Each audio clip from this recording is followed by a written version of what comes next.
السلام عليكم ورحمة الله تعالى وبركاته. السلام عليكم ورحمة الله تعالى وبركاته.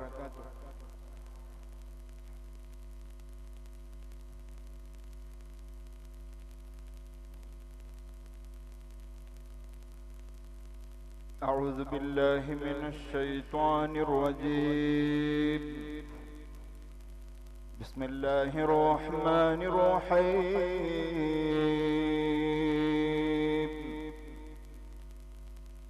الحمد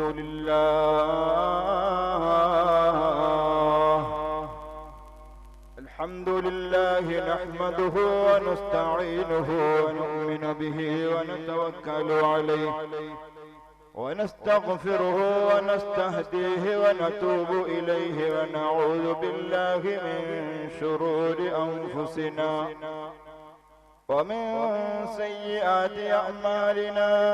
من يهده الله فلا مضل له ومن يضلله فلا هادي له. ونشهد أن لا إله إلا الله وحده لا شريك له. ونشهد أن سيدنا ونبينا وقائدنا وحبيبنا محمدا صلى الله عليه وسلم وعلى آله وصحبه وسلم عبده ورسوله. رب اشرح لي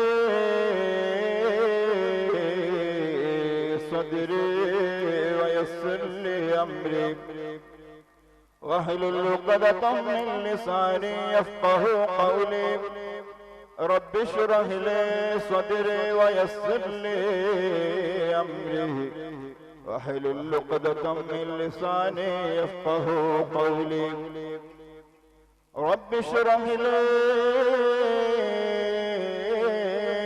صدري ويسر لي أمري واحلل عقدة من لساني يفقه قولي. فأعوذ بالله من الشيطان الرجيم. بسم الله الرحمن الرحيم. إنما يؤمن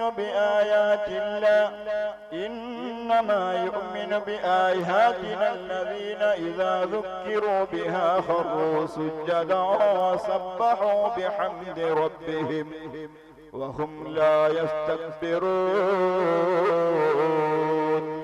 تتجافى جنوبهم عن المضاجع خوفا وطمعا مما رزقناهم ينفقون.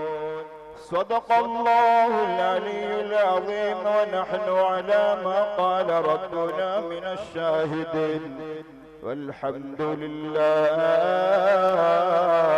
رب العالمين.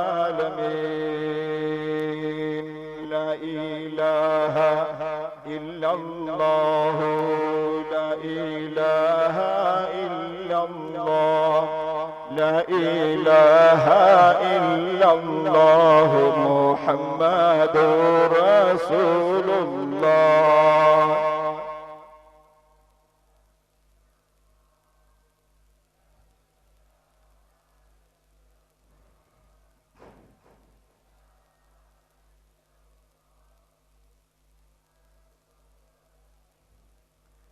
نحمد الله المجيب كل دعوات لنا لا لنا رب سواه إنه الرب العلي. لا إله إلا الله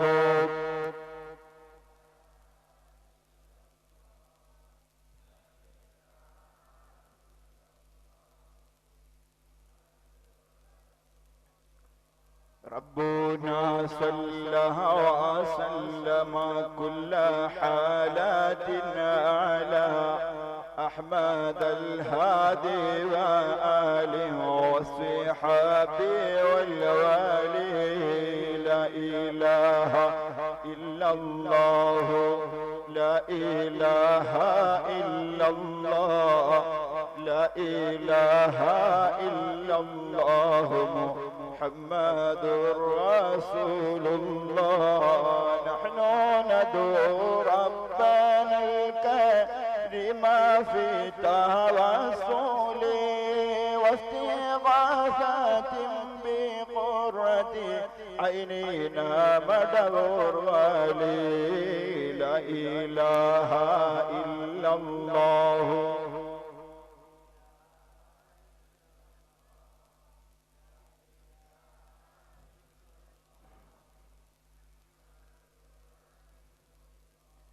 قد راجونا النصر والفتوح في أمورنا سيما في أمرنا بجاهكم مدبر ولي لا إله إلا الله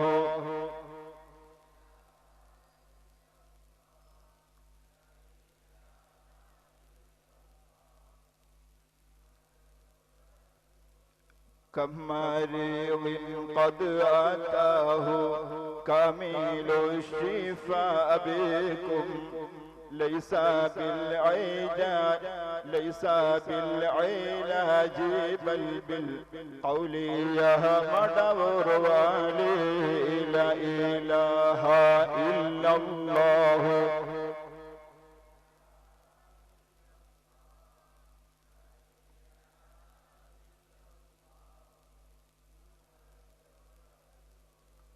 كل عفريت وشيطان وجن مريد أذهبا ونجينا يا قطبنا صوفي ولي لا إله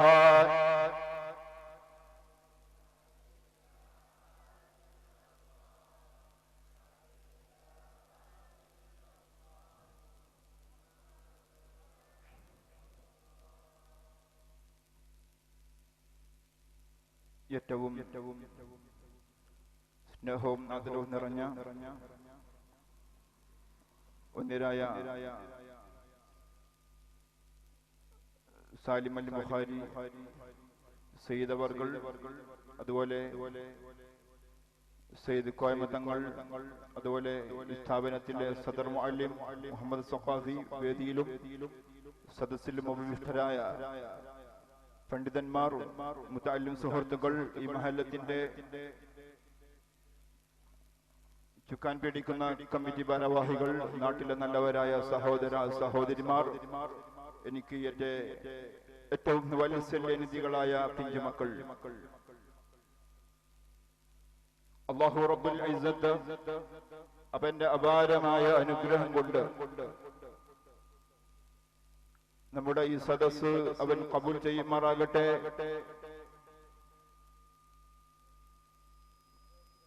തുടക്കം മുതൽ ഒടുക്കം വരെ പരിപൂർണ റാഹത്തിലും പരിപൂർണ സന്തോഷത്തിലും മഹാന്മാരുടെ പരിപൂർണ മദദ് ലഭിക്കുന്ന രൂപത്തിൽ കബൂലിയത്തുള്ള സദസ്സുകളിൽ അല്ലാഹു നമ്മുടെ ഈ സദസ്സിനെ ഉൾപ്പെടുത്തി കബൂൽ ചെയ്യുമാറാകട്ടെ.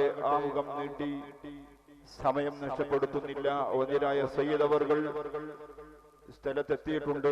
ഇനി ഏകദേശം 2 മണിക്കൂർ മാത്രമേ എനിക്ക് സമയം കിട്ടുള്ളൂ എന്ന് ആദ്യമേ ബോധ്യമുള്ളത് കൊണ്ട് വിഷയത്തിലേക്ക് കടക്കുകയാണ്. അംബിയ, ഔലിയ, ശുഹദാക്കളുടെ മദദിലായി അവരുടെ ഹിഫ്ള് റിയാഅത്ത് തർബിയത്തിലായി ജീവിച്ച് അവസാനം ഹബീബായ റസൂലുള്ളാഹി സ്വല്ലല്ലാഹു അലൈഹി വസല്ലമ തങ്ങളുടെ ചിരിക്കുന്ന മുഖം കണ്ട് മരിക്കാൻ അല്ലാഹു നമുക്കൊക്കെ തൗഫീഖ് നൽകി അനുഗ്രഹിക്കുമാറാകട്ടെ. നമ്മുടെ നാടിന്റെ ആത്മീയ വെളിച്ചങ്ങളായി ശോഭയോടെ നിലനിൽക്കുന്ന, നമ്മെ ആത്മീയമായി നിയന്ത്രിച്ചുകൊണ്ടിരിക്കുന്ന മഹത്തുക്കളായ ഔലിയാക്കൾ, ആ ഔലിയാക്കളുടെ ഉറൂസിനോട് അനുബന്ധിച്ച് നടക്കുന്ന മതപ്രഭാഷണത്തിന്റെ ആദ്യത്തെ ദിവസത്തിലാണ് ഞാൻ നിങ്ങളെ അഭിസംബോധന ചെയ്യുന്നത്. നമ്മളിരിക്കുന്ന ഈ മജ്ലിസ്. ഇതിന്റെ മഹത്വം പലപ്പോഴും അറിയാതെ പോകുന്നു എന്നതാണ് ചിലരെങ്കിലും ഈ സദസ്സിലേക്ക് എത്താൻ വൈകുന്നത് എന്ന് ഞാൻ മനസ്സിലാക്കുന്നു.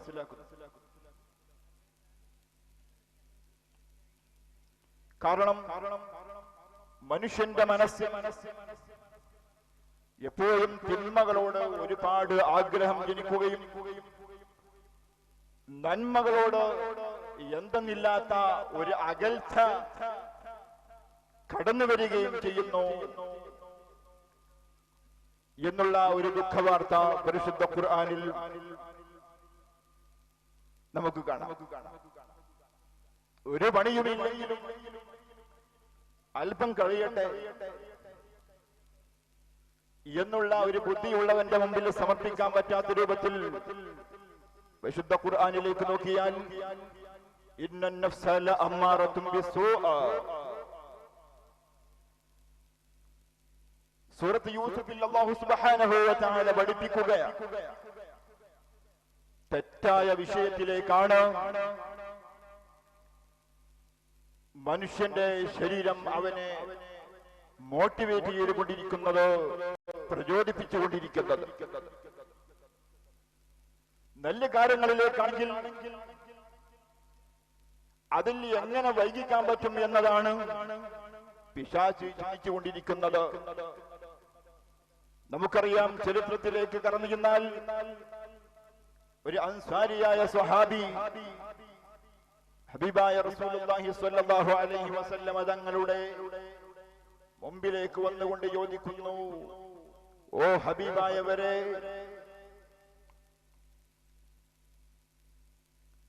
എന്റെ മുന്നിൽ രണ്ട് സംഗതികളാണ് ഉള്ളത്. ഒന്ന്, എന്റെ വീടിന്റെ പരിസരത്ത് അല്ലെങ്കിൽ എന്റെ നാട്ടിൽ എനിക്ക് പരിചയമുള്ള മുഅ്മിനായ ഒരു മനുഷ്യന്റെ ആത്മീയമായ മയ്യത്ത് കിടക്കുന്നുണ്ട്, അവന്റെ ജനാസ കിടക്കുന്നുണ്ട്. അതേ സ്ഥാനത്ത് എന്റെ നാട്ടിൽ ഒരു ഇൽമിന്റെ മജ്ലിസും നടക്കുന്നുണ്ട്. അയ്യുഹുമാ അഹബ്ബു ഇലൈക, ഞാൻ പങ്കെടുക്കാൻ അങ്ങേക്ക് ഏറ്റവും ഇഷ്ടപ്പെട്ടത് ഏത് മജ്ലിസാണ് ഹബീബേ മുഹമ്മദ് മുസ്തഫ സ്വല്ലല്ലാഹു അലൈഹി വസല്ലമ തങ്ങളോട് അൻസാരിയായ സ്വഹാബി വന്നുകൊണ്ട് ചോദിക്കുമ്പോൾ നബി സല്ലല്ലാഹു അലൈഹി വസല്ലമ തങ്ങളുടെ മറുപടി, ജനാസയെ അനുഗമിക്കുക, മരിച്ച വീട്ടിൽ പോവുക എന്നൊക്കെ പറഞ്ഞാൽ അതൊരു നിസാര സംഗതിയാണെന്ന് ആരും മനസ്സിലാക്കേണ്ടതില്ല. അവിടെ പോയി ഖുർആനോദി ദുആ ചെയ്ത് ആ ഖുർആനും ദിക്റും എല്ലാം മരണപ്പെട്ടു പോയ അദ്ദേഹത്തിന് ഹദിയ ചെയ്താൽ ആ മനുഷ്യനിക്ക് ഫലഹു ഖൈറാത്തുൻ, ഒരു കൂമ്പാരം പ്രതിഫലമുണ്ട്, വലിയ പ്രതിഫലമുണ്ട് എന്ന് പടച്ച റബ്ബ് നൽകുന്നു. വലിയ മഹത്വം ആ മനുഷ്യനിക്ക് അല്ലാഹു നൽകുകയാണ്. അതേ സ്ഥാനത്ത് ജനാസയെ അനുഗമിച്ചു, നിസ്കരിച്ചു, എല്ലാ ചടങ്ങുകളിലും പങ്കെടുത്തു, എല്ലാ സംസ്കരണ ചടങ്ങുകളിലും പങ്കെടുത്തു. എന്നാലോ വലഹു ഖൈറാത്താൻ, അവനക്ക് 2 കൂമ്പാരം പ്രതിഫലമുണ്ടെന്ന് ഹബീബ് റസൂലുള്ളാഹി സ്വല്ലല്ലാഹു അലൈഹി വസല്ലമ തങ്ങൾ പഠിപ്പിക്കുന്നു. എന്നിട്ട് ഹബീബാണ് റസൂലുള്ളാഹി സ്വല്ലല്ലാഹു അലൈഹി വസല്ലമ തങ്ങൾ പഠിപ്പിക്കുകയാണ്, ഇൻകാനൽ ജനാദതി മയ്യത്ബൗഹാ, ഫർള് കിഫായ വിടാൻ വേറെ ആരെങ്കിലും അവിടെ ഉണ്ടെങ്കിൽ, മയ്യത്ത് പരിപാലനത്തിന് പറ്റിയ ആരെങ്കിലും അവിടെ ഉണ്ടെങ്കിൽ, ആ നിസ്കാര കർമ്മങ്ങളിലും മറ്റും ചെയ്യാനും ഉത്തരവാദിത്തത്തോടെ വൃത്തിയായി നിർവഹിക്കാനും പറ്റിയ ആരെങ്കിലും അവിടെ ഉണ്ടെങ്കിൽ, ഫഹുദൂറുക മജ്ലിസ ആലിം ഖൈറുൽ ലക, ഓ മനുഷ്യ, നിനക്ക് ഇൽമിന്റെ മജ്ലിസാണ് ഏറ്റവും ഖൈറെന്ന് ഹബീബാന റസൂലുള്ളാഹി സ്വല്ലല്ലാഹു അലൈഹി വസല്ലം തങ്ങൾ പഠിപ്പിക്കുകയാണ്. 1000 പ്രാവശ്യം മയ്യത്ത് പരിപാലനത്തെക്കാൾ കൂലിയുള്ളതാണ് ഇൽമിന്റെ സദസ്സിൽ ഒരു 1.5 മണിക്കൂർ ഇരിക്കുക എന്നുള്ളത്. വമിൻ ഇബാദതി വമിൻ അയാദതി അൽഫി മരീദ്. മുസ്ലിമിന്റെ 6 കടമകളിൽ ഏറ്റവും പ്രധാനപ്പെട്ട കടമയാണ് രോഗിയായ മനുഷ്യൻ. ആ മനുഷ്യനെ സന്ദർശിക്കുക, അവന്റെ തലയിൽ കൈവച്ച് മന്ത്രിക്കുക, അവനിക്ക് വേണ്ടി ദുആ ചെയ്യുക എന്നുള്ളത്. പക്ഷേ അവൻ സുന്നിയായിരിക്കണം, സുന്നത്ത് ജമാഅത്തിൽ അടിയുറച്ച് വിശ്വസിക്കുന്ന വ്യക്തിയായിരിക്കണം. മുജാഹിദാണെങ്കിൽ അവന്റെ വീട്ടിലേക്ക് പോയിക്കൂടാ, അവന്റെ ജനാസയെ അനുഗമിച്ചുകൂടാ, അവനിക്ക് തന്റെ മകളെ വിവാഹം ചെയ്തു കൊടുത്തുകൂടാ, അവന്റെ വീട്ടിലേക്ക് പോയിക്കൂടാ, അവനോട് സലാം പറഞ്ഞുകൂടാ. സുന്നത്ത് ജമാഅത്തിന്റെ കണിശമായ തീരുമാനമാണ്. അവിടേക്ക് ഇപ്പൊ കടക്കാൻ സമയം അനുവദിക്കുന്നില്ല. എന്റെ മുഅ്മിനായ മനുഷ്യ,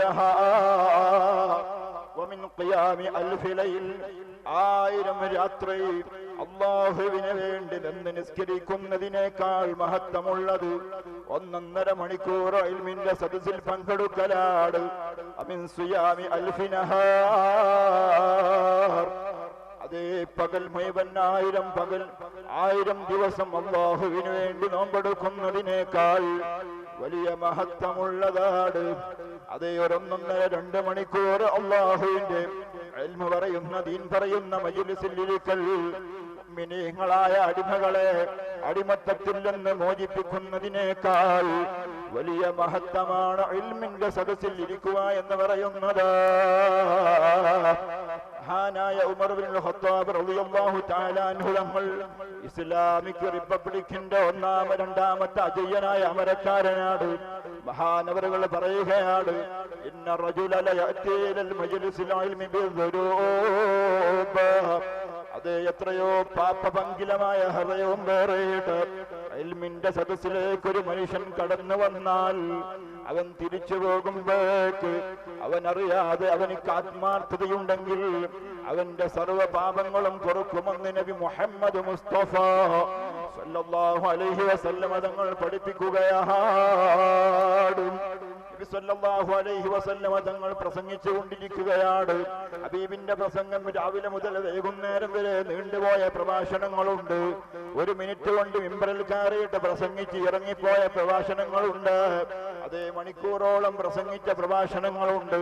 അതിൽ വെച്ച് ഒരു പ്രഭാഷണം ഹബീബാണ് റസൂലുള്ളാഹി ഒരു ദിവസം പ്രസംഗിച്ചു കൊണ്ടിരിക്കുകയാണ്.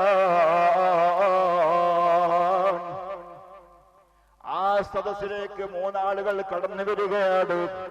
നബി തങ്ങളുടെ വയതിന്റെ സദസ്സാണ്. ആ സദസ്സിലേക്ക് 3 ആളുകൾ കയറി വരികയാണ്. ഇത് പറയുന്നത് എന്തിനാണ് എന്റെ മുഅ്മിനായ മനുഷ്യ? ഇത് പറയുന്നത് എന്തിനാണ് എന്റെ സഹോദരങ്ങളെ? പല ആളുകളും ചിന്തിക്കുന്നത് നല്ല സൗണ്ട് എത്രയോ കിലോമീറ്റർ അകലെ ഓൺ ചെയ്തിട്ടുണ്ട്, എത്രയോ കാലങ്ങൾ ഫിറ്റ് ചെയ്തിട്ടുണ്ട്. കേബിന്റെ സൗണ്ട് എന്റെ AC ഫിറ്റ് ചെയ്ത റൂമിന്റെ അകത്തിരുന്നാലും എനിക്ക് കേൾക്കാൻ പറ്റും. സ്ക്രീനിൽ എനിക്ക് ആളെ കാണാൻ പറ്റും. എന്തിനാ ഞാൻ എന്റെ വീട്ടിലിരുന്ന് കേട്ടാ പോലെ? അതേ മജ്ലിസുൽ ഇൽമിന്റെ മജ്ലിസിലേക്ക് എന്തിനാണ് പോകുന്നത്? എന്തിനാണ് മണിക്കൂറോളം കസേരയിരുന്നിട്ട് മുഷിയുന്നത്? അതേ ടൗണിലിരുന്ന് കേട്ടാ പോരെ, അല്ലെങ്കിൽ പീഡിക തിണ്ണയിലിരുന്നിട്ടും വഴുത് കേട്ടാ പോരെ എന്ന് ചിന്തിക്കുന്നവരുണ്ടോ? ഹബീബായ റസൂലുള്ളാഹി സ്വല്ലല്ലാഹു അലൈഹി വസല്ലം തങ്ങളുടെ സദസ്സിലേക്ക് 3 ആളുകൾ കയറി വരികയാണ്. കയറി വരുന്ന സമയത്തോ അതേ ഫ്രണ്ടിൽ ഒരു കസേര ഒഴിഞ്ഞിരിക്കുകയാണ്, കാലിയായി കിടക്കുകയാണ്. ആ കസേരയിലേക്ക് വേഗം ആ മനുഷ്യൻ കടന്നു വന്നിട്ട് ആ കസേരയിൽ ഇരിക്കുകയാണ്. ആ കസേര ഫില്ല് ചെയ്യുകയാണ്, സദസ്സിന്റെ ഭംഗി സൂക്ഷിക്കുകയാണ്. 2ാമത്തെ മനുഷ്യനോ കടന്നു വന്നിട്ട് അവൻ ഫ്രണ്ടിൽ അതേ സ്ഥലമുണ്ടായിട്ടും അവൻ ബാക്ക് സൈഡിൽ ഏറ്റവും ബാക്കിലങ്ങ് പോയിരിക്കുകയാണ്.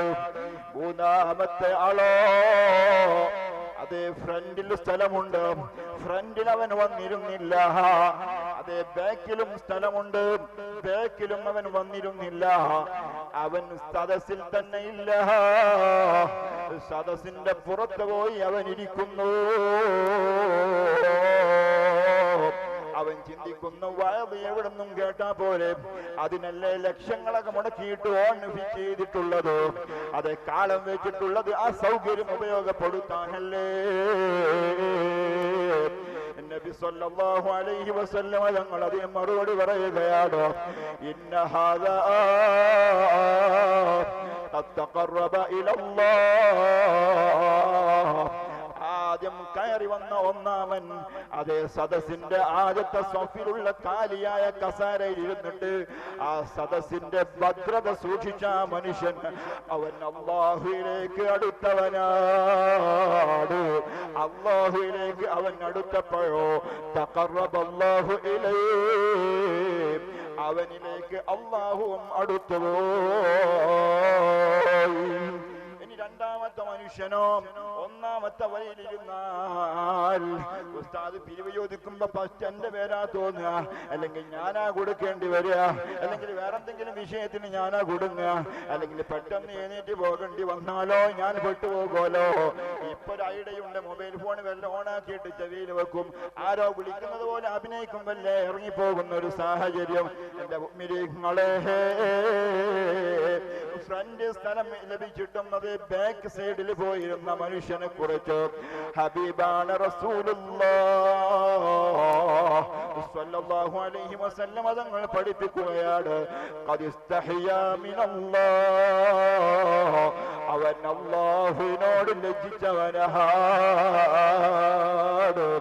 അപ്പൊ പിന്നെ അല്ലാഹു അവനോടും ലജ്ജിച്ചിരിക്കുന്നു, അവൻക്ക് അല്ലാഹുവിനോട് അടുക്കാൻ കഴിയുന്നില്ല.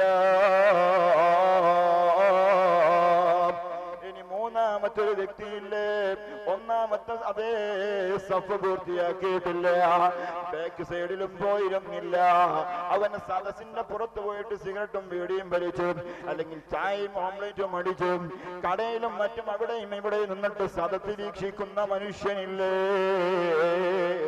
എന്റെ മുഅ്മിനായ മനുഷ്യ, അവനെ കുറിച്ച് അല്ലാഹുവിന്റെ റസൂലിന്റെ പ്രഖ്യാപനം എന്താണ്, ഹബീബിന്റെ പ്രസംഗം എന്താണ്?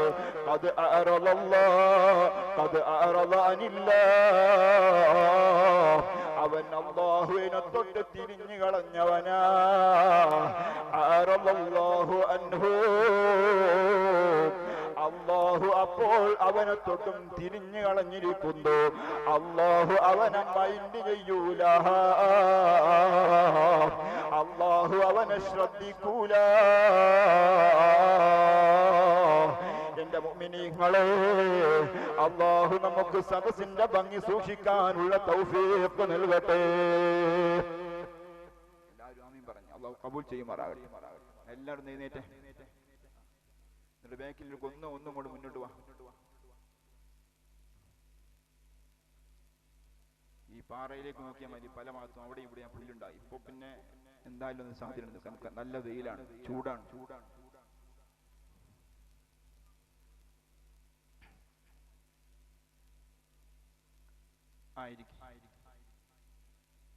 ഇനി എന്റെ മുന്നിൽ ഒരു കസാല ബാക്കിയുണ്ട്, അതിലേക്ക് ഞാൻ കയറിയിരിക്കട്ടെ. ഇനി ഒരു കസാലയും കൂടി എന്റെ മുന്നിൽ ബാക്കിയുണ്ട്, അതിലേക്ക് ഞാൻ കയറിയിരിക്കട്ടെ. എല്ലാരും ചിന്തിച്ചാൽ സദസ്സ് ഭദ്രമാവും. സയ്യിദ് അവറുകൾ വരുമ്പോൾ ഈ ദിക്റിന്റെ മജ്‌ലിസിന്റെ മഹാത്മ്യം പരിപൂർണമായി കാത്തു സൂക്ഷിക്കുന്നവരിൽ അല്ലാഹു നമ്മെ ഉൾപ്പെടുത്തുമാറാകട്ടെ. നമ്മുടെ ഇന്നത്തെ വിഷയം നഷ്ടപ്പെട്ട സമാധാനം തിരിച്ചെടുക്കാൻ എന്നതാണ്. ആ സമാധാനം പൂർത്തിയാകുമ്പോഴേക്ക് വന്യരായ സയ്യിദ് അവറുകൾ ഇവിടെ എത്തും. ആ വിഷയം ചർച്ച ചെയ്യണമെങ്കിൽ ദിവസങ്ങളോ മണിക്കൂറോ മാസങ്ങളോ പോരാ. വിശുദ്ധ ഖുർആനിലേക്ക് നോക്കിയാൽ വളരെയേറെ അല്ലാഹു റബ്ബുൽ ഇസ്സത്ത് ആ വിഷയത്തെ കുറിച്ച് പ്രതിപാദിച്ചിട്ടുണ്ട്. സാധാരണ കേൾക്കുന്നത് പോലെ അല്ല സമാധാനം എന്ന് പറയുന്നത്. സർവവ്യാപകമായ യാഥാർത്ഥ്യ ചോദ്യ ചിഹ്നമാണ് സമാധാനം ഇല്ലായ്മ എന്ന് പറയുന്നത്. 22ാം നൂറ്റാണ്ടിന്റെ ഉത്തരാർദ്ധത്തിൽ പുരോഗതികളുടെയും പുരോഗമനങ്ങളെയും പരിഷ്കാരങ്ങളെയും കീഴടക്കിക്കൊണ്ടിരിക്കുന്ന പുതിയ നൂറ്റാണ്ടിലെ മാനവ ലോകർക്ക് നഷ്ടമായത് ഒരേ ഒരു വസ്തുത, ഒരേ ഒരു കാര്യം മാത്രം. അതാണ് സമാധാനം എന്ന് പറയുന്നത്. സമാധാനം ആർക്കും ഇല്ല. നല്ല കുടുംബമാണ്, നല്ല ഭദ്രതയുള്ള കുടുംബമാണ്. ഗൾഫിലെ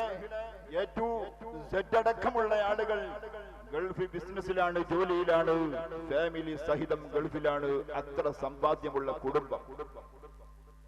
പക്ഷേ സമാധാനമില്ല. ഒരു ഉദാഹരണം എനിക്ക് ഓർമ്മ വരികയാണ്. വിഷയത്തിലേക്ക് ഇപ്പൊ കടക്കാൻ സമയമുണ്ടാവോ എന്ന് എനിക്കറിയില്ല. ഒരു കുടുംബത്തെ എനിക്ക് ഓർമ്മ വരികയാണ്. എന്റെ മുഅ്മിനീങ്ങളെ, സമാധാനം ഇല്ലായ്മ ആസ്വദിച്ചുകൊണ്ടിരിക്കുന്ന 22ാം നൂറ്റാണ്ട്, ആ നൂറ്റാണ്ടിന്റെ ഉത്തരാർദ്ധത്തിൽ ജീവിച്ചുകൊണ്ടിരിക്കുന്നവരാണ് നമ്മൾ. ആർക്കാ ഇവിടെ സമാധാനമുള്ളത്? ഏത് കുടുംബത്തിലാ പരിപൂർണ സമാധാനമുള്ളത്? സമ്പാദ്യമുള്ളവനിക്കും സമാധാനമില്ല, ഭംഗിയുള്ളവനിക്കും സമാധാനമില്ല, നല്ല രമ്യഹർമ്മ്യങ്ങൾ 1 കോടിക്കണക്കിന് രൂപ കൊണ്ട് നിർമ്മിച്ചവനിക്കും സമാധാനമില്ല. അതൊക്കെ വിശദീകരിക്കേണ്ട ഓരോ പോയിന്റുകളാണ്. ഞാൻ അതിലേക്ക് ഇപ്പൊ കടക്കുന്നില്ല. നല്ല ഒരു കുടുംബം, ആ കുടുംബത്തിലെ കുടുംബനാഥൻ ഗൾഫിലാണ്. കുടുംബത്തിലെ ഭാര്യയും മക്കളടക്കം നാട്ടിൽ സുഖസുന്ദരമായി സുഖിഷ്ഠിലായി ജീവിച്ചുകൊണ്ടിരിക്കുകയാണ്. അങ്ങനെ ഒരു ദിവസം ഭർത്താവ് വീട്ടിലേക്ക് കടന്നു വരുന്നു. ഗൾഫിൽ നിന്ന് ഭർത്താവ് ഗൾഫിൽ നിന്ന് നാട്ടിലേക്ക് കടന്നു വരുന്നു. ആ വീട്ടിലുള്ള ഉമ്മയും മക്കളടക്കം വീട്ടിൽ ഭക്ഷണം തയ്യാറാക്കാറില്ല. മദ്രസയിൽ അവർ പഠിക്കാറില്ല. സ്കൂളിലേക്ക് യൂണിഫോം മാറി സ്കൂളിലേക്ക് വാഹന സൗകര്യം ഏർപ്പെടുത്തിയിട്ട് പോയി വരും. മദ്രസ എന്ന് പറയുന്നത് അവരുടെ ഡിക്ഷണറിയിലില്ല. അങ്ങനെ സ്കൂളിൽ നിന്ന് മക്കൾ വീട്ടിലേക്ക് വന്നാൽ മഗ്രിബ് നിസ്കാരം എന്ന് പറയുന്നത് അവരുടെ ഡിക്ഷണറിയിൽ ഇല്ല. മഗ്രിബ് കഴിഞ്ഞു ഉമ്മയും മക്കളടക്കം വാഹനത്തിൽ ടൗണിലേക്ക് ഉലാറ്റുകയാണ്. നല്ല ഫാസ്റ്റ് ഫുഡ് ഹോട്ടലിൽ നിന്ന് നല്ല സുഭിക്ഷമായ ഭക്ഷണം തയ്യാറെടുത്ത് ഭക്ഷണം വാങ്ങിയിട്ട് വീട്ടിലേക്ക് വന്ന് കഴിക്കലാണ് അവരുടെ സ്ഥിരമായ ഹോബി. അത്ര സമാധാനം, അതേ ബാഹ്യമായി നമുക്ക് പറയാൻ പറ്റുന്ന സമ്പാദ്യമുണ്ടവർക്ക്. എന്റെ മുഅ്മിനീങ്ങളെ, ഒരു ദിവസം അതാ ആ വീട്ടിലെ വീട്ടുകാരൻ, വീട്ടുടമ ഗൾഫിൽ നിന്ന് നാട്ടിലേക്ക് വന്നു.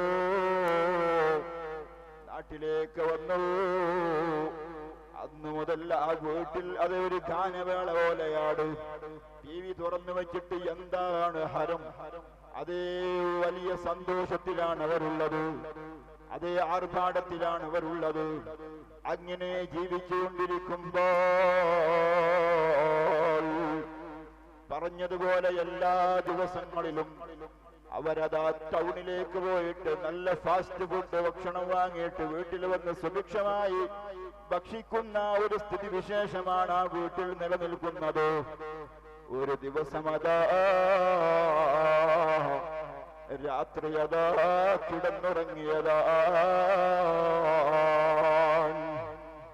കിടന്നുറങ്ങിയിട്ട് രാവിലെ എഴുന്നേറ്റു. ആദ്യം ഭാര്യ എഴുന്നേറ്റു, മക്കളെ എഴുന്നേറ്റു. ഭർത്താവിന് ബെഡ് കോഫിയുമായിട്ട് ഭർത്താവ് കിടന്നുറങ്ങുന്ന AC ശീതീകരിച്ച റൂമിലേക്ക് കടന്നു എന്നതാണ്. ആ റൂമിലേക്ക് കടന്നു എന്നിട്ട് ഭർത്താവിനെ ഒന്ന് അനക്കി നോക്കുമ്പോ ചലനമില്ല. 2 കണ്ണും തുറക്കുന്നുണ്ട്, മിണ്ടാൻ കഴിയുന്നില്ല. കൈകൊണ്ട് ആംഗ്യം കാണിക്കുന്നുണ്ട്, കാല് ചലിക്കുന്നില്ല.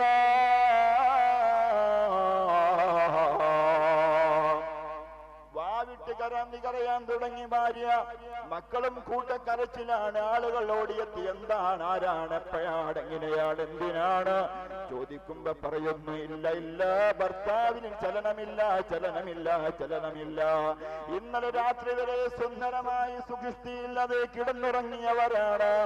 ഭർത്താവ് വീട്ടിൽ വന്നാൽ, ഗൾഫിൽ നിന്ന് നാട്ടിൽ വന്നാൽ ഇവരുടെ ഗാനവേള പോലെ സന്തോഷത്തിലാണ്, സമാധാനത്തിലാണ്, ഐശ്വര്യത്തിലാണ്, ഇസ്സത്തിലാണ്. ആ കുടുംബത്തിലെ കുടുംബനാഥനിക്കൊരു രാത്രി അല്ലാഹു കൊടുത്ത പരീക്ഷണത്തിന്റെ ഒരു സൂചനയാണ് എന്റെ മക്കള്, എന്റെ ഉമ്മ, എന്റെ സഹോദര, എന്റെ സഹോദരിമാരെ. ഞാൻ ഓർമ്മപ്പെടുത്തിയത് ഭർത്താവിന് ചലനമില്ല. അന്ന് നിന്നതാണ് ആ വീട്ടിലെ സമാധാനം, അന്ന് നിന്നതാണ് ആ വീട്ടിലെ TV, അന്ന് നിന്നതാണ് ആ വീട്ടിലെ എല്ലാ ഐശ്വര്യങ്ങളും.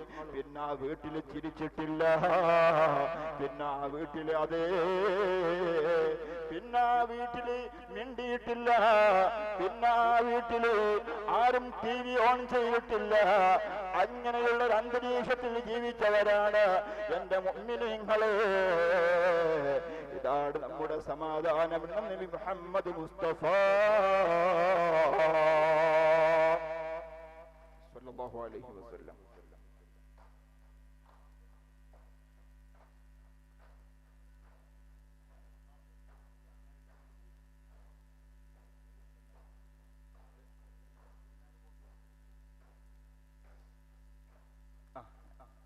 എല്ലാരും ഇരിക്കും, എല്ലാരും ഇരിക്കും. എന്താ ഇരിക്കും. അല്ലാഹു ബർക്കത്ത് ചെയ്യുമാറാകട്ടെ.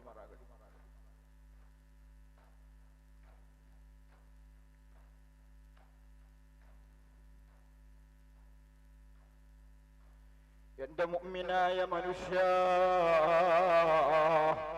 ഇനി നമുക്കെവിടെയാണ് സമാധാനമുള്ളത്? ഇനി നാം സമാധാനത്തിന് വേണ്ടി പോകേണ്ടത് എങ്ങോട്ടാണ്? എന്നെ സമാധാനം എവിടുന്നാണ് ലഭിക്കുക? എന്റെ മുഅ്മിനായ മനുഷ്യ, ഇത് സൂഫി ഷഹീദ് റളിയല്ലാഹു തആല അൻഹു തങ്ങളടക്കമുള്ള മഹാന്മാരുടെ സദസ്സാണ്. ഈ സദസ്സിന്റെ സന്ദേശം ഈമാനാണ്. ഈ ഭൗതിക ജീവിതത്തിൽ മരണം വരെ നമുക്ക് ആവശ്യം ഈമാനാണ്, ഈമാനാണ്, ഈമാനാണ്.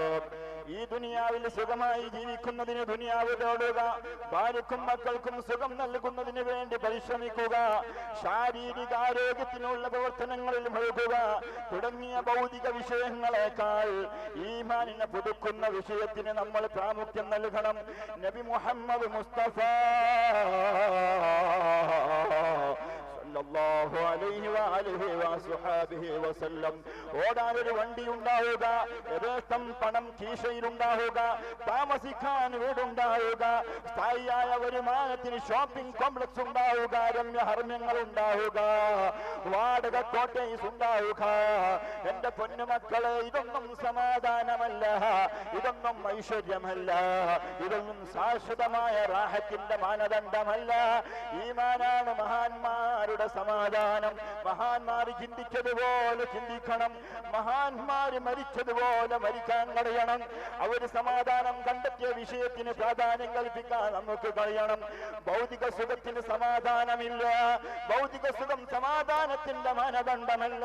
നമ്മെ സ്നേഹിക്കുന്ന ഭാര്യ സമാധാനത്തിന്റെ മാനദണ്ഡമല്ല.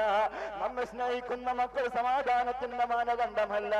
നമ്മൾ ഓടിക്കുന്ന വാഹനം സമാധാനത്തിന്റെ മാനദണ്ഡമല്ല. നാം ഇന്ന് രാത്രി കിടന്നുറങ്ങാൻ പോകുന്ന രമ്യഹർമ്മ്യങ്ങൾക്ക് പടുത്തുയർത്തിയിരിക്കുന്ന അതേ AC സ്വീകരിച്ചിരിക്കുന്ന നമ്മുടെ റൂമിലെ കൊട്ടാരത്തിനകത്ത് ആ അകത്തളങ്ങളിൽ നമ്മൾ കിടക്കുന്ന സുഖം, ആ സുഖം സമാധാനത്തിന്റെ മാനദണ്ഡമല്ല. ലൈസൽ ഗിനാ അൻ കസറത്തിൽ അറള്. ഈ ഭൗതിക ലോകത്ത് എന്തെങ്കിലും താൽക്കാലികമായി ലഭിക്കുക അതല്ല മോനെ ഇവിടുത്തെ സമാധാനം. വലാകിന്നൽ ഗിനാ ഗിനൻ നഫ്സ്. നബി മുഹമ്മദ് മുസ്തഫ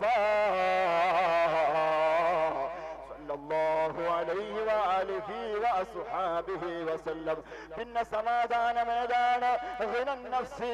അത് നഫ്സിന്റെ സമാധാനമാണ്, മനസ്സിന്റെ സമാധാനമാണ്, മനസ്സിന്റെ സന്തോഷമാണ്. ആ സമാധാനത്തിന് വേണ്ടി പണിയെടുക്കേണ്ടവരാണ്, ആ സമാധാനത്തിന് വേണ്ടി പ്രവർത്തിക്കേണ്ടവരാണ്. ഈ സദസ്സ സമാധാനത്തിന്റെ സൂചനയാണ് എന്റെ മുഅ്മിനീങ്ങളെ. എട്ടോളം ദിവസങ്ങളിൽ അതേ ഉറൂസിന്റെ പരിപാടി അത് നമ്മൾ തീരുമാനിച്ചപ്പോ ആദ്യം തന്നെ ജലാലിയ റാത്തീബിന്റെ മഹത്വമേറിയ സദസ്സിനെ കണക്കാക്കിയത് എന്താണ്? മഹാന്മാരുടെ സദസ്സായത് കൊണ്ടാണ്, മഹാന്മാരുടെ ഉറൂസിന്റെ വേദിയായത് കൊണ്ടാണ്. മഹാന്മാർ ഈ ഉറൂസിന്റെ പരിപാടിയുമായി ബന്ധപ്പെട്ട് അവർക്ക് ഏറ്റവും ബന്ധമുള്ള ഒരു വിഷയമാണ് ദിക്ർ. ആ ദിക്റിലാണ്, ആത്മീയ മന്ത്രമധുര മാധുര്യ ശബ്ദത്തിലാണ്, അത് അലയടിക്കുമാർ ഉച്ചത്തിൽ ഉച്ചരിക്കലാണ് മഹാന്മാരുടെ സമാധാനം. നബി മുഹമ്മദ് മുസ്തഫ നബി മുഹമ്മദ് മുസ്തഫ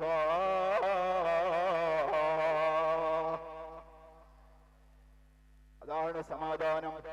7 ദിവസങ്ങളിൽ, അതേ 3 മുതൽ 10 ദിവസങ്ങളിൽ ഉറൂസ് തീരുമാനിച്ചപ്പോ ആദ്യം ജലാലിയ റാത്തീബിന്റെ ദിക്റിന്റെ സദസ്സ് സംഘടിപ്പിച്ചത് എന്താണ്?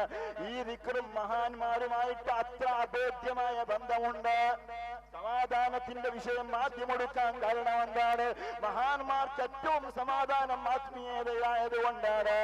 ഈ ഉറൂസിന് വന്നവരാരും മഹാന്മാരിൽ നിന്ന് എന്തെങ്കിലും ഈ ഭൗതിക ലോകത്തെ സമ്പാദിക്കണമെന്ന് വെച്ച് വന്നവരല്ലല്ലോ, അല്ലെങ്കിൽ ഗവൺമെന്റിൽ നിന്ന് എന്തെങ്കിലും ആനുകൂല്യം പറ്റണമെന്ന് ആഗ്രഹിച്ചു വന്നതല്ലല്ലോ, അല്ലെങ്കിൽ ഈ വയത് കഴിഞ്ഞു പോകുമ്പോ എന്തെങ്കിലും ഒരു പൊതിച്ചോറിന് വേണ്ടി വന്നതല്ലല്ലോ.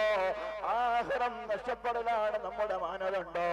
ആഖിറം രക്ഷപ്പെടാൻ വേണ്ടി ചിന്തിക്കലാണ് ബുദ്ധിയുള്ള മനുഷ്യന്റെ ചിന്ത. എന്റെ മുഅ്മിനായ മനുഷ്യ, നമ്മൾ സമ്പാദ്യം കൊണ്ട് സുഖസുന്ദരമായി ജീവിച്ചുകൊണ്ടിരിക്കുമ്പോ ഒരു മനുഷ്യന്റെ ചരിത്രം എനിക്ക് ഓർമ്മ വരികയാണ്. അവനിക്ക് കോടിയുണ്ട്, എല്ലാം തികഞ്ഞിരിക്കുന്നു, എല്ലാം അവൻ പടുത്തുയർത്തിയിരിക്കുന്നു, ഇനി ഒന്നും ചിന്തിക്കേണ്ടതില്ല. അവൻ പറയുന്നു, ഇനി എന്നെ ചോദ്യം ചെയ്യാൻ ഇവിടെ ആരാട്? ഇനി എന്നെ ചോദ്യം ചെയ്യാൻ ഇവിടെ ആരാട്? ഇനി എന്നെ ചോദ്യം ചെയ്യാൻ ഇവിടെ ആരാണെന്ന് പറഞ്ഞു കസേരയിൽ കാലും കയറ്റി വെച്ചിരിക്കുന്നതിനിടെ അവനിക്കും സമാധാനമില്ല. കാരണം അവന്റെ നെഞ്ചത്തുകൂടെ വിലങ്ങനെ ഒരു വേദന അങ്ങ് വന്നാലോ ഉടനെ അവൻ എടുത്തുകൊണ്ടുപോകുന്നു ഹോസ്പിറ്റലിലേക്ക്. ഹോസ്പിറ്റലിൽ എടുത്തുകൊണ്ടുപോയി ടെസ്റ്റിന് വിധേയമാക്കപ്പെടുമ്പോ ഡോക്ടർ പറയുന്ന, മോനെ നിന്റെ ഹാർട്ടിന് 3 ബ്ലോക്ക് ഉണ്ട്, അതുകൊണ്ട് ഇന്ന് മുതൽ കനമുള്ള ഒരു ഭക്ഷണവും നിനക്ക് കഴിച്ചുകൂടാ മോനെ. നല്ല കനമുള്ള ബിരിയാണി തിന്നുകൂടാ, നെയ്ച്ചോറ് കഴിച്ചുകൂടാ. നീ കഴിക്കേണ്ട ഭക്ഷണം ചപ്പാത്തിയാണ്, അല്ലെങ്കിൽ വളരെ ലൈറ്റായ ഭക്ഷണമാണ് മോനെ നീ കഴിക്കേണ്ടത്. ഈ മനുഷ്യനിക്ക് ദേഷ്യം പിടിക്കുകയാണ്. ഇക്കാലം അത്രയും എനിക്ക് സുഭിക്ഷമായ ഭക്ഷണം കഴിക്കാനില്ലായിരുന്നു. കഞ്ഞി തന്നെ ഞാൻ കുടിക്കുന്ന സമയത്ത് അതിലൊരു വറ്റ അന്വേഷിച്ച ദിവസവും സമയവും ചെറുപ്പവും എനിക്ക് എത്രയോ കഴിഞ്ഞു പോയിട്ടുണ്ട്. ഇപ്പൊ എനിക്ക് എല്ലാമായി, എല്ലാ പണവുമായി, എല്ലാ ഐശ്വര്യവുമായി, എല്ലാ സന്തോഷവുമായി, എല്ലാ സമാധാനവുമായി. ഇപ്പൊ ഡോക്ടർ പറയുന്നു, ഒന്നും കഴിച്ചുകൂടാ, ഒന്നും കഴിച്ചുകൂടാ, ഒന്നും കഴിച്ചുകൂടാ. ഡോക്ടർ പറയുന്നു, മനുഷ്യ, അതെ നിനക്ക് ഇവിടെ ജീവിക്കണോ? ഈ നിയമം പരിപൂർണമായി പാലിച്ചേ പറ്റൂ. ഇവിടെ നിന്റെ എല്ലാ ആഗ്രഹങ്ങളും അഭിലാഷങ്ങളും നടക്കുന്ന ലോകമല്ല, അത് വേറെ ഒരു ലോകമുണ്ട് മോനെ. ആ ലോകത്തിന് വേണ്ടി അധ്വാനിക്കണം മുഅ്മിനേ, ആ ലോകത്തിന് വേണ്ടി കഷ്ടപ്പെടണം കേട്ടോ. എന്റെ മുഅ്മിനായ മനുഷ്യ, പഞ്ചസാര ഫാക്ടറി നടത്തുന്ന മുതലാളി അറിയില്ലേ? അതെ, ആ മുതലാളിക്ക് മധുരമുള്ള ഒരു കാലിച്ചായ കുടിക്കാൻ പറ്റുന്നില്ല. കാരണം ഷുഗർ കയറിയതാണ്. ഷുഗർ കയറിയതാണ്. 300 400 പഞ്ചസാരന്റെ അടുത്തുകൂടെ പോയാൻ കഴിയുന്നില്ല.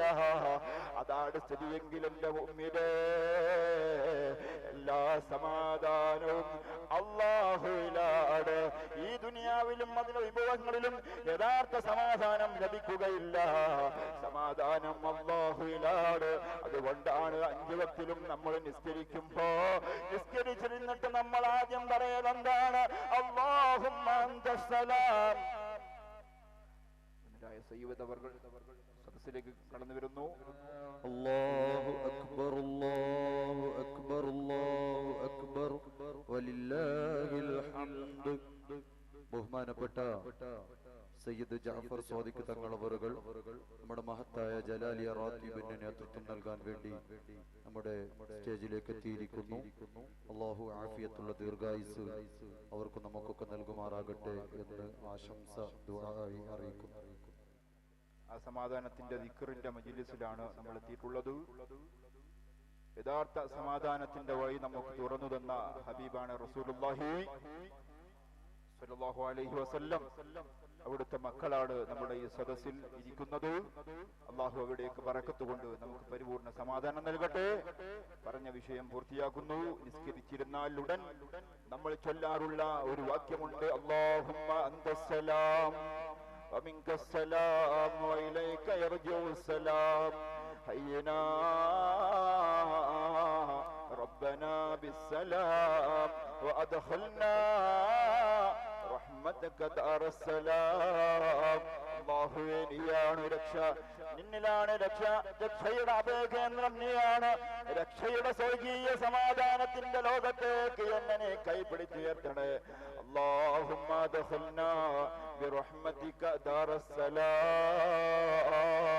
അല്ലാഹുവേ, ഞങ്ങളെ സ്വർഗീയ ലോകത്തുള്ള പരിപൂർണ സമാധാനം ആസ്വദിക്കാൻ നീ തൗഫീഖ് നൽകണേ അല്ലാഹ്. വആഖിറു ദഅവാനാ അൽഹംദുലില്ലാഹി റബ്ബിൽ ആലമീൻ. ദിക്ർ റാത്തീബ് ആരംഭിക്കുകയാണ്. നമ്മളെല്ലാവരും ആത്മാർത്ഥമായി ദിക്റിന്റെ മഹത്വം, ഈ മജ്ലിസിന്റെ മഹത്വം, പ്രത്യേകിച്ച് എത്രയോ മലക്കുകൾ പങ്കെടുക്കുന്ന വലിയ മഹത്വമുള്ള ഒരു മജ്ലിസാണ്. ആ മജ്ലിസിന്റെ മഹത്വം കണക്കിലെടുത്ത് അതോടെ ചിട്ടയോടെ ഇരുന്ന് ദിക്ർ ചൊല്ലി ആത്മാർത്ഥമായി ദുആയിൽ പങ്കെടുത്ത് എല്ലാം കഴിഞ്ഞിട്ട് പിരിഞ്ഞു പോകാവൂ. ഇനിയുള്ള ദിവസങ്ങളിലൊക്കെ ഇൻഷാ അല്ലാഹ് നിങ്ങളൊക്കെ സജീവമായി പങ്കെടുക്കണം. അല്ലാഹു റബ്ബുൽ ഇസ്സത്ത് തുടക്കം മുതൽ ഒടുക്കം വരെ വളരെ റാഹത്തോടെ, ഐക്യത്തോടെ, സന്തോഷത്തോടെ, സമാധാനത്തോടെ ഈ ഉറൂസിന്റെ പരിപാടി A to Z പൂർത്തിയാക്കാൻ നമുക്കൊക്കെ തൗഫീഖ് നൽകുമാറാകട്ടെ. ഇതിനുവേണ്ടി കഠിനാധ്വാനം ചെയ്ത് പ്രവർത്തിച്ച കമ്മിറ്റി ഭാരവാഹികൾ, അവർക്ക് ഉപദേശ നിർദ്ദേശം നൽകിയ മുൻകഴിഞ്ഞ കമ്മിറ്റി ഭാരവാഹികൾ, ബന്ധുമിത്രാദികൾ, അതുപോലെ ഈ നാട്ടിലെ നല്ലവരായ സഹോദരങ്ങൾ, സഹോദരിമാർ, ഉസ്താദുമാർ, സയ്യിദുമാർ, എല്ലാവർക്കും അർഹമായ പ്രതിഫലം ഇരുലോകത്ത് നൽകി അനുഗ്രഹിക്കുമാറാകട്ടെ. മഹത്തുക്കളോടുകൂടെ, മഹാന്മാരോടുകൂടെ സ്വർഗീയ ലോകത്ത് സന്തോഷത്തോടെ സംഗമിക്കാനുള്ള സൗഭാഗ്യം നൽകി നമ്മയും അവരെയും അല്ലാഹു അനുഗ്രഹിക്കുമാറാകട്ടെ. ആമീൻ. അസ്സലാമു അലൈക്കും വറഹ്മത്തുള്ളാഹി തആല